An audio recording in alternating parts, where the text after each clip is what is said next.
নমস্কাৰ আজি 1 ডিচেম্বৰ 2024 আজিৰ পৰা অহা শনিবাৰলৈ মই এটি সপ্তাহৰ বাবে ৰাশিফল কম লগতে 2-3খন পত্ৰৰ আনসাৰ দিয়া হ'ব। মনত ৰাখিব যোৱাকালি শনিবাৰ আৰু অমাৱস্যা পৰিছিলে, আজিও অমাৱস্যা আছে। গতিকে কাইলৈ যদি আপুনি উপবাসত থকা নাই, আজিও কিন্তু আপুনি সন্ধিয়ালৈ অমাৱস্যাৰ উপবাস কৰিব পাৰে। দেৱী দক্ষিণাকালীৰ আৰাধনা কৰিব পাৰে, দক্ষিণাকালী দেৱীৰ মন্দিৰ দৰ্শন কৰিব পাৰে। যিসকলৰ শনি অশুভকাৰক হৈ আছে, শনিৰ আৰাধ্যা দেৱী হৈছে দক্ষিণাকালী, নিশ্চয় উপকৃত হ'ব। ধন্যবাদ। যদি আপুনি আমালৈ চিঠিপত্ৰ লিখিব খুজিছে তেতিয়া আমাৰ ঠিকনা astrologer Kiro Yang, Ratnakuber gems and jewellery, Manipuri Basti, Guwahati 7। Phone নম্বৰটো হ'ল 9085949309 আৰু আমাৰ ইমেইল এড্ৰেছটো হ'ল kiroyangastrologer@kiroyang.com। ধন্যবাদ। এতিয়া মই টেৰট কাৰ্ড মতে সপ্তাহটোৰ ৰাশিফললৈ গৈ আছোঁ। প্ৰথমতে মেষ ৰাশিৰ ফলাফল, টেম্পাৰেন্স এণ্ড ওৱান্স। এই দুখন কাৰ্ড মতে এই সপ্তাহটোত মেষ ৰাশিৰ জাতক জাতিকাসকলে উত্তম ফল লভিব। বিভিন্ন দিশত যদি অৰ্থ বিনিয়োগ কৰে টকা পইচা হাতলৈ আহিব।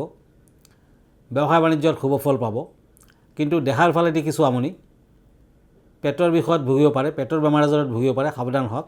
বিদ্যাৰ্থীসকলে ভাল ফল লভিব, কিন্তু বিজ্ঞান বিভাগৰ ছাত্ৰ ছাত্ৰীসকলৰ বাবে সিমান এটা ভাল নহয়, কিছু বাধা বিঘিনি থাকিব। দূৰ ভ্ৰমণ কৰিব পাৰে, কেৱল পশ্চিম দিশত ভ্ৰমণ কৰা নিষেধ। এই সপ্তাহটোৰ মংগলবাৰ দিনটোত হনুমান দেৱৰ মন্দিৰ দৰ্শন কৰক আৰু মংগলবাৰ দিনটো পালন কৰক। সপ্তাহটোৰ শেষৰ ফালে ওচৰ চুবুৰীয়াৰ লগতো কাজিয়া পেচাল হ'ব পাৰে, গতিকে সাৱধানে পাৰ কৰক।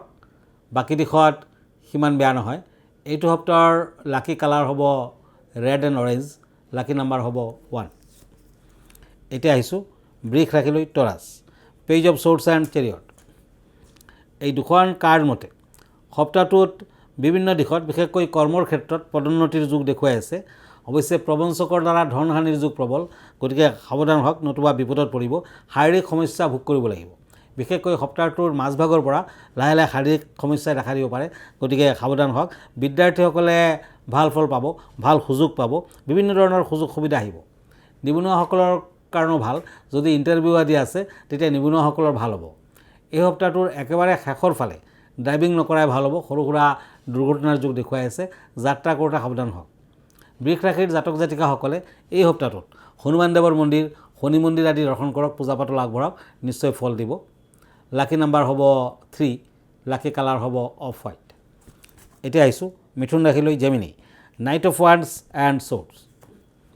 এই দুখন কাৰ্ড মতে সপ্তাহটোত কিছু বাধা বিঘিনি থাকিব। অৱশ্যে সপ্তাহটোৰ মাজভাগৰ পৰা লাহে লাহে সফলতা আহিব, একেবাৰে শেষৰ ফালে সফল হ'ব। শত্ৰু বৃদ্ধি হ'ব পাৰে, গতিকে সাৱধানে থাকক। ষ্টীলৰ আঙুঠি পিন্ধক, ভাল হ'ব। মান সন্মানত আঘাত, মানহানি আদিৰ যুগ প্ৰবল, গতিকে সাৱধান হওক। বিদ্যাৰ্থীসকলৰ বাবে ভাল ফল, বিশেষকৈ সপ্তাহটোৰ শেষৰ ফালে বিদ্যাৰ্থীসকলে ভাল ফল লভিব। যদি ইণ্টাৰভিউ আদি দি আছে নিবনুৱাসকলৰ বাবে, তেতিয়া যথেষ্ট ভাল ফল আহিব পাৰে। এই সপ্তাহটোত বিভিন্ন দিশত আপুনি যদি আগবাঢ়ে তেতিয়া মোটামুটি ভাল ফল আশা কৰিব পাৰে। বিশেষকৈ প্ৰেম প্ৰীতিৰ দিশত শুভ ফল আৰু বিয়া বাৰুৰ ক্ষেত্ৰতো শুভ ফল, বিয়া বাৰুৰ প্ৰস্তাৱ আহিব পাৰে। সপ্তাহটোৰ শুভ কালাৰ হ'ব বটল গ্ৰীণ, শুভ নাম্বাৰ হ'ব 4। এতিয়া আহিছোঁ কৰ্কট ৰাশিলৈ, Cancer, page of pentacles and swords. এই দুখন কাৰ্ড মতে ব্যৱসায় বাণিজ্যত কিছু কষ্ট আছে, বাধা বিঘিনিৰ মাজেৰে অৱশ্যে আগবাঢ়িব পাৰিব। সপ্তাহটোৰ মাজভাগৰ পৰা লাহে লাহে টকা পইচা হাতলৈ আহিব, কিন্তু খৰচাৰ মাত্ৰাও বেছি, সাৱধান হওক। লোহাৰ বেপাৰীয়ে ভাল ফল পাব। যদি আপুনি লাক্সাৰী আইটেমৰ ব্যৱসায় কৰিছে, যদি গ্লাছৰ ব্যৱসায় কৰে, তেতিয়াও কিন্তু এইটো সপ্তাহত ভাল ফল আশা কৰিব পাৰে। কেতু কিছু অশুভ, ৰাহু অশুভ, গতিকে টকা পইচা হানিৰ যোগো প্ৰবল, সাৱধান হওক। আৰু এই সপ্তাহত যিকোনো কামতে আগবাঢ়িলে সাৱধানে আগবাঢ়ক। বিশেষকৈ পূব দিশত যাত্ৰা কৰাটো কিন্তু বৰ এটা ভাল নহ'ব। বিদ্যাৰ্থীসকলে ভাল ফল পাব। সপ্তাহটোৰ শেষৰ ফালে দক্ষিণাকালী দেৱীৰ মন্দিৰ দৰ্শন কৰক, শনি মন্দিৰ দৰ্শন কৰক, ভাল ফল আহিব। ব্লু কালাৰ লাকি, লাকি নাম্বাৰ 4। এতিয়া মই এখন চিঠি লৈ গৈছোঁ, কাৰণ আমাৰ হাতত কেইবাখন চিঠি আহি পৰিছে। এইখন চিঠি লিখিছে দেবু মুখাৰ্জী, এখেতে গুৱাহাটীৰ পৰা লিখিছে। কিৰিয়াং ডাঙৰীয়া নমস্কাৰ ল'ব। মোৰ প্ৰেমৰ ক্ষেত্ৰত আজি বহু বছৰৰ পৰা সমস্যাই দেখা দি আছে আৰু মোৰ বিয়া বাৰুৰ ক্ষেত্ৰতো বাধা আছে। প্ৰেম বিবাহত কিবা বাধা পৰিব নেকি? আৰু আমাৰ ঘৰখনতো বিভিন্ন ধৰণৰ সমস্যাই দেখা দিছে, গতিকে আপুনি কি কয়? যদি প্ৰেমৰ ক্ষেত্ৰত বাধা, তেতিয়া আপোনালোকৰ ঘৰখনৰ মানে আপোনাৰ স্পেচিয়েল বেডৰুমটোৰ দক্ষিণ পশ্চিম দিশটো উন্নত কৰক। সেই ছাইডটোত মানে চাউথ ৱেষ্ট ছাইডটো হৈছে লাভ এণ্ড ৰোমান্সৰ কৰ্ণাৰ বুলি কোৱা হয়। তাতে আপুনি এটা লাভ চাইন ৱালৰ লগত ৰাখক। তাত প্ৰতি মঙলবাৰে এটা য়েলো আৰু এটা ৰেড ৰ'জ ৰাখিব, মানে সেইটো ছাইডত, আৰু লাভ চাইনটোত অকণমান ধূপচাকি দেখুৱাব। তেতিয়া আপোনাৰ প্ৰেমৰ দিশটো উন্নত হ'ব। নতুবা প্ৰেম বিবাহ আপোনাৰ নহ'ব পাৰে, বাধা বিঘিনি লাগিয়ে থাকিব। ঘৰৰ নৰিত কোণ, সেই কৰ্ণাৰটো যদি বেছি ডাঙৰ হয় আন কৰ্ণাৰতকৈ, তেতিয়া কিন্তু বিভিন্ন সমস্যাৰো সৃষ্টি হ'ব পাৰে। গতিকে সেই কৰ্ণাৰটোক আগতে ঠিক কৰক।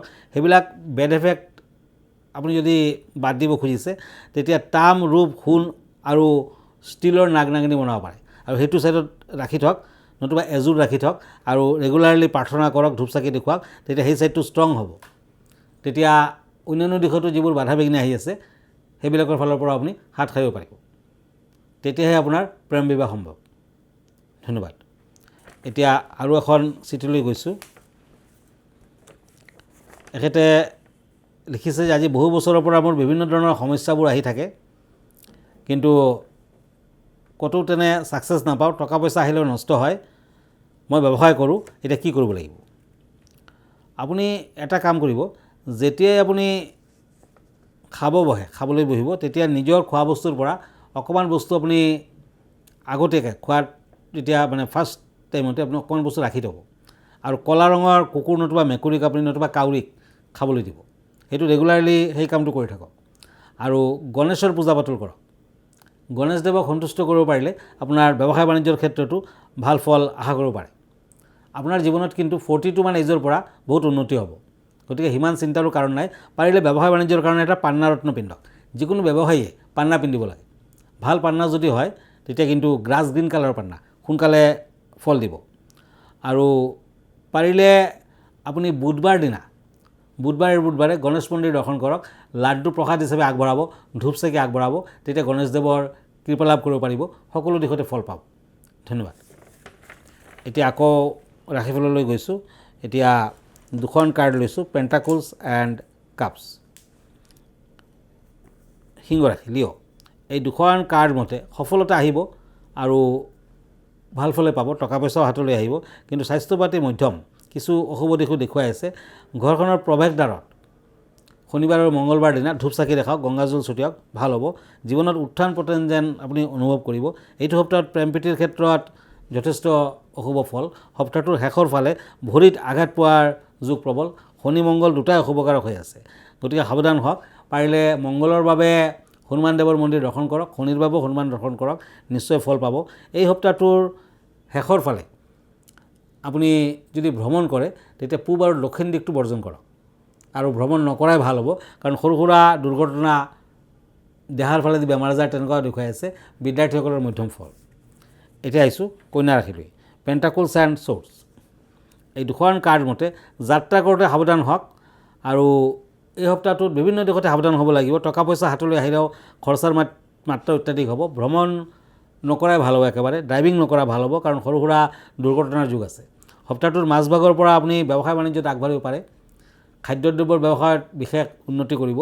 আৰু এই সপ্তাহটোত বিদ্যাৰ্থীসকলে বৰ এটা ভাল ফল নাপায়, বাধা বিঘিনি লাগিয়ে থাকিব। ইণ্টাৰভিউ আদি দিলে বৰ এটা ভাল ফল দেখা নাই। কন্যা ৰাশিৰ জাতক জাতিকাসকলে এই সপ্তাহটোত দূৰ ভ্ৰমণ নকৰিব। গ্ৰীণ কালাৰ ইউজ কৰক, শুভ নম্বৰ 3। এতিয়া আহিছোঁ তুলা ৰাশিলৈ, Libra, swords and page of pentacles. Libra তুলা ৰাশিসকলৰ প্ৰেমত শুভ, বিয়া বাৰুৰ ক্ষেত্ৰত শুভ। বিভিন্ন ধৰণৰ প্ৰস্তাৱ, বিয়া বাৰুৰ প্ৰস্তাৱ আদি আহিব পাৰে। নতুন ব্যৱসায় বাণিজ্যৰ ক্ষেত্ৰত অৱশ্যে সাৱধান হওক। টকা পইচা হাতলৈ আহিলেও খৰচাৰ মাত্ৰা অত্যাধিক হ'ব, লোকচানৰো সম্ভাৱনা আছে। শত্ৰু বৃদ্ধি যুগ প্ৰবল, গতিকে সাৱধান হওক। যিসকলৰ শনি অশুভ, তুলা ৰাশিৰ জাতক জাতিকাসকলৰ যদি শনি অশুভ কাৰক হয়, তেতিয়া এই সপ্তাহটোত কিন্তু অতি অশুভ কাৰক। সকলো দিশতে বাধা বিঘিনি দেখুৱাই আছে। আৰু প্ৰেম প্ৰীতিৰ ক্ষেত্ৰত লাহে লাহে আগবাঢ়ক। এই সপ্তাহটোত কিন্তু বিদ্যাৰ্থীসকলে সিমান এটা ভাল ফল নাপায়। সপ্তাহটোৰ মাজভাগত আপুনি দেৱী কালীৰ মন্দিৰ দৰ্শন কৰক, সপ্তাহটোৰ শেষৰ ফালে শনি মন্দিৰ দৰ্শন কৰক, ভাল ফল আহিব। স্কাই ব্লু কালাৰ ভাল, লাকি নাম্বাৰ হ'ব 8। এতিয়া আহিছোঁ বৃশ্চিক ৰাশিলৈ, Scorpio', swords and knight of ওৱান্স। এই দুখন কাৰ্ড মতে বিদ্যাৰ্থীসকলৰ বাবে শুভ ফল। এইটো সপ্তাহত যান বাহন চলাওঁতে কিছু সাৱধান হওক, সৰু সুৰা দুৰ্ঘটনাৰ যুগ, বিভিন্ন দিশত অৱশ্যে আগবাঢ়িব পাৰিব। নতুন ব্যৱসায় বাণিজ্যৰো আৰম্ভণি কৰিব পাৰে। পাৰিলে ৰূপৰ আঙুঠি এটা পিন্ধক। বৃশ্চিক ৰাশিৰ জাতক জাতিকাসকলে হনুমান দেৱৰ মন্দিৰ দৰ্শন কৰক, কালী মন্দিৰ দৰ্শন কৰক, ভাল ফল আহিব। কেছ মামলা মকদ্দমা যদি আছে আপোনাৰ ফেভৰত আহিব পাৰে। এই সপ্তাহটোত যাত্ৰা কৰোঁতে সাৱধান হওক। ব্যৱসায় বাণিজ্যৰ আৰম্ভণি কৰিলেও শনি মংগলবাৰ দিনা আৰম্ভণি নকৰিব। এই সপ্তাহটোত বাধা বিঘিনিৰ মাজেৰেও শেষলৈ কিন্তু সপ্তাহটোৰ লাষ্ট পাৰ্টত ভাল ফলে পাব। লাকি কালাৰ হ'ব য়েলো কালাৰ, গল্ডেন কালাৰ আদি।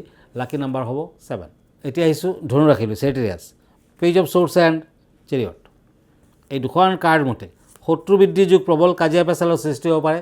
একেবাৰে নিজৰ মানুহৰ লগতো মনোমালিন্য থাকিব, অশান্তি থাকিব। পাৰিলে অন্ধজনক দান ধ্যান কৰক এই সপ্তাহটোত। পাৰিলে শনিবাৰ মংগলবাৰে খিচিৰি প্ৰসাদ হিচাপে আপুনি যিকোনো দেৱী মন্দিৰত আগবঢ়াওক, নিজে খিচিৰি গ্ৰহণ কৰক। সপ্তাহটোত পাৰিলে টোটেল সপ্তাহটোৱে নিৰামিষ আহাৰ গ্ৰহণ কৰক। ধনু ৰাশিৰ জাতক জাতিকাসকলে মনত আঘাত পাব পাৰে, নিজৰ মানুহে মনত আঘাত দিব পাৰে। শত্ৰু বৃদ্ধিৰ যুগ প্ৰবল, বিদ্যাৰ্থীসকলে ভাল ফল পাব। সপ্তাহটোৰ শেষৰ ফালে বিদ্যাৰ্থীসকলৰ অতি উত্তম। এই সপ্তাহটোত ইণ্টাৰভিউ আদি দিব পাৰে, নিবনুৱাসকলৰ ভাল। সপ্তাহটোৰ একেবাৰে শেষৰ ফালে দেহাৰ ফালেদি কিছু আমনি থাকিব। বৃহস্পতিবাৰ দিনটো পাৰিলে পালন কৰক, বৃহস্পতিবাৰ দিনটো পালন কৰক, ভাল হ'ব। য়েলো কালাৰ লাকি, লাকি নাম্বাৰ 7। এতিয়া আহিছোঁ মকৰ ৰাশিলৈ, কেপ্ৰিকৰ্ণ, টেম্পাৰেন্স এণ্ড ছৰ্ডছ। এই দুখন কাৰ্ড মতে শত্ৰু বৃদ্ধিৰ যুগ প্ৰবল, শত্ৰুৱে আপোনাক ক্ষয়ক্ষতিও কৰিব পাৰে, মান সন্মানত হানি হ'ব পাৰে, গতিকে সাৱধান হওক। সপ্তাহটোত বিদ্যাৰ্থীসকলে অৱশ্যে ভাল ফল পাব, শুভ দিশ দেখুৱাই আছে।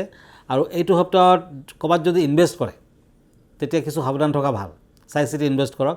এইটো সপ্তাহত সূৰ্যদেৱৰ আৰাধনা কৰক, সূৰ্যদেৱক পানী দিয়ক, ভাল ফল পাব। সপ্তাহটোৰ মাজভাগৰ পৰা লাহে লাহে উন্নতি হ'ব, বিশেষকৈ ব্যৱসায় বাণিজ্যৰ দিশত উন্নতি, টকা পইচা হাতলৈ আহিব। সপ্তাহটোৰ শেষৰ ফালে নিবনুৱাসকলৰ চাকৰি লাভ। এই সপ্তাহটোত দেহাৰ ফালেদি কিছু আমনি থাকিব, গতিকে সাৱধান হোৱা ভাল। সপ্তাহটোত মকৰ ৰাশিৰ জাতক জাতিকাসকলে শনি মন্দিৰ দৰ্শন কৰক, নাৰায়ণৰ মন্দিৰ দৰ্শন কৰক, লক্ষ্মী মন্দিৰ দৰ্শন কৰক, ভাল হ'ব। আৰু লাকি নাম্বাৰ হ'ব 8। এতিয়া কুম্ভ ৰাশি, ওৱান্স এণ্ড নাইট অফ ওৱান্স। এই দুখন কাৰ্ড মতে একুৰিয়াছ, যিসকলে ভ্ৰমণ আদি কৰিব বা কৰিম বুলি ভাবিছে তেওঁলোকে সাৱধান হওক, দূৰ ভ্ৰমণ নকৰিব। আপুনি ফ্ৰাইডে পালন কৰক। আৰু এই সপ্তাহটোত নতুন ব্যৱসায় বাণিজ্যৰ আৰম্ভণি পাৰিলে নকৰিব, কাৰণ লোকচানৰ সম্ভাৱনা। যদিও টকা পইচা হাতলৈ আহিব, কিন্তু খৰচাৰ মাত্ৰা অত্যাধিক। বিদ্যাৰ্থীসকলে লাহে লাহে আগবাঢ়িব পাৰিব। যদি আপুনি কমাৰ্চৰ ষ্টুডেণ্ট তেতিয়া ভাল ফল পাব। আৰু এই সপ্তাহটোত প্ৰেম প্ৰীতিৰ ক্ষেত্ৰত অশুভ, বিয়া বাৰুৰ ক্ষেত্ৰত অশুভ, গতিকে সাৱধান থকাই ভাল। সপ্তাহটোৰ লাকি কালাৰ হ'ব black and blue, lucky number হ'ব 9। এতিয়া মীন ৰাশি, মীন ৰাশিত ছৰ্ডছ এণ্ড ওৱান্স। এই দুখন কাৰ্ড মতে বিভিন্ন ধৰণৰ বাধা বিঘিনিৰ মাজেৰেও আপুনি আগবাঢ়িব পাৰিব। বৃহস্পতিবাৰ দিনটো পালন কৰক, বৃহস্পতিবাৰ দিন পালন কৰিলে ভাল হ'ব। প্ৰেম প্ৰীতিত শুভ, বিয়া বাৰুৰ ক্ষেত্ৰত শুভ। এই সপ্তাহটোত দুৰ্ঘটনাৰ যুগ আছে, গাড়ী চলোৱাৰ ক্ষেত্ৰত সতৰ্কতা অৱলম্বন কৰক, বিশেষকৈ মংগলবাৰ দিনটো সাৱধান হওক। পাৰিলে এই সপ্তাহটোত শিৱ পাৰ্বতীৰ আৰাধনা কৰক, ভাল ফল আহিব। প্ৰেম প্ৰীতিৰ ক্ষেত্ৰত শুভ, বিয়া বাৰুৰ ক্ষেত্ৰত শুভ। সপ্তাহটোৰ শেষৰ ফালে টকা পইচা হাতলৈ আহিলেও অত্যাধিক খৰচ হ'ব। শুভ নাম্বাৰ হ'ব 3, শুভ কালাৰ হ'ব গল্ডেন কালাৰ। ধন্যবাদ। আকৌ আহিম নেক্সট উইকলৈ। যদি আমালৈ চিঠি পত্ৰ লিখিব খুজিছে, আমাৰ ঠিকনা astrologer Kiro Yang, Ratnakuber gems and jewellery, Manipuri Basti, Guwahati 7। Phone নম্বৰটো হ'ল 9085949309। আমাৰ ইমেইল এড্ৰেছটো হ'ল kiroyangastrologer@kiroyang.com।